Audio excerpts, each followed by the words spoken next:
Hello students, प्रश्नावली 2.2 में आगे बढ़ते हुए अब हम प्रश्न क्रमांक 2 का ये 5वां क्वेश्चन जो दिया गया है उसको हल करेंगे और इसके बाद वाला 6वां क्वेश्चन भी इसी में हल कर लेंगे। तो इसमें हमें सवाल में पूछा गया है कि द्विघात बहुपद ज्ञात कीजिए। द्विघात बहुपद कैसे ज्ञात कर सकते हैं?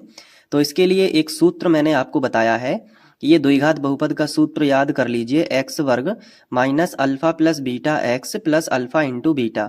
ये फॉर्मूला अगर आपको याद होगा तो आप हर प्रकार के बहुपद ज्ञात करने वाले सवालों को बना लोगे, अगर आपको शून्यकों के योग दिए रहें और शून्यकों के गुणनफल दिए रहें।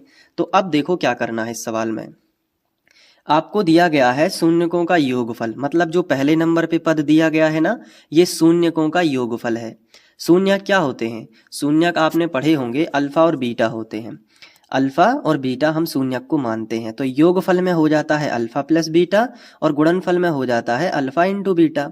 तो यही आपको ध्यान रखना है कि जो पहला मान है ये अल्फा प्लस बीटा का मान है -1/4, और जो दूसरे नंबर पे लिखा है वो अल्फा इंटू बीटा का मान है 1/4। अब यही क्यों अल्फा प्लस बीटा है? क्योंकि पहले योगफल की बात हुई है और फिर गुणनफल की बात हुई है। ठीक है, तो चलो फिर सबसे पहले जो हमें दिया रहता है हम उसी को लिख लेते हैं। तो हम लिखेंगे दिया है, फिर इसके बाद हम लिखेंगे शून्यकों का योगफल। शून्यकों का जो योगफल होता है उसे हम अल्फा प्लस बीटा से दर्शाते हैं, और ये है -1/4, तो यहाँ पे लिखेंगे -1/4। फिर नीचे लिखेंगे शून्यकों का गुणनफल, अल्फा इंटू बीटा बराबर, और ये दूसरे नंबर पे जो लिखा है ना 1/4, इसको लिख लेंगे। अब इसके बाद हम लिखेंगे इसलिए द्विघात बहुपद। फॉर्मूला होता है x² माइनस, फिर होता है alpha plus beta x plus alpha into beta.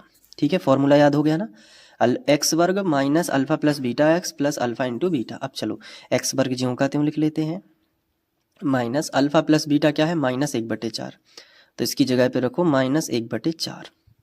फिर x है तो x लिख लो, प्लस अल्फा इंटू बीटा क्या है 1/4, तो 1/4 लिख लो। अब इसके बाद मान तो रख दिए, अब कोष्टक हटा दो, तो x वर्ग माइनस माइनस का प्लस हो जाएगा और x एकम x और बटे कितना 4। ऊपर ऊपर का गुणा होता है, ध्यान रखना।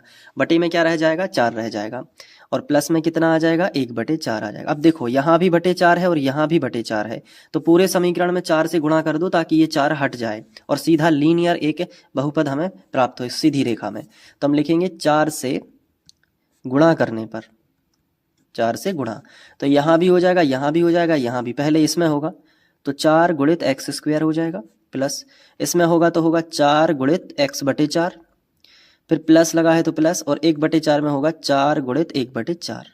चलो अब कर लेते हैं गुणा। तो 4 का x वर्ग में होगा तो कितना आ जाएगा? 4x वर्ग। यहाँ 4 से 4 कट जाएगा तो कितना आएगा? x आएगा, और 4 से 4 कट जाएगा तो 1 आएगा। तो ये जो है आपका द्विघात बहुपद आ जाएगा। तो बताओ, इतना समझ में आया? तो इसको नोट करना है तो मैं अभी आपको बता देता हूँ, उसके बाद नेक्स्ट क्वेश्चन करूँगा।